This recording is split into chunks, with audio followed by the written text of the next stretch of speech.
This used to be a country where hard work meant a better life. When my grandpa came to Canada, he came with nothing but 6 kids, no money, and no certainty he'd ever see his home again.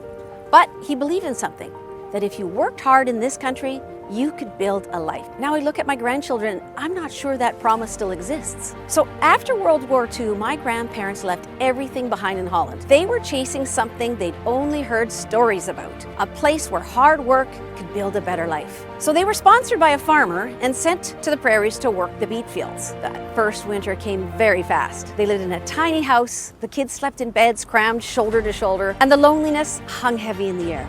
Now, when the ground started to freeze, my grandfather begged the farmer to plow the beets before the frost ruined the crop. Now, if the family stories are true, the farmer was a little too fond of the sauce. They got into a heated argument and the farmer struck him, hit him so hard that the bridge of his proud Dutch nose was never the same again. For the rest of his life, his nose had that unmistakable look, like a prize fighter who'd been through one too many rounds. A crooked little reminder of just how hard those early days really were. But my grandfather didn't give up. He packed up the family and moved to Vancouver.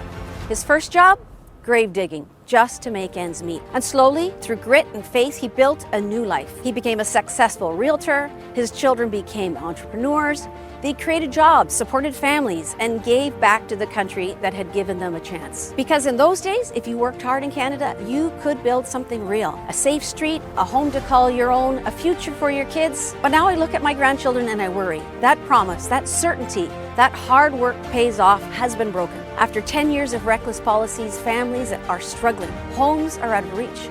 Groceries cost a fortune. Hope feels harder to come by. That's why I'm here. This Canada Day, I'm thinking of my grandfather, and I'm fighting for my grandchildren because they deserve the same opportunities he believed in, to work hard, build a life, and raise a family in a country that keeps its promises. This is Canada.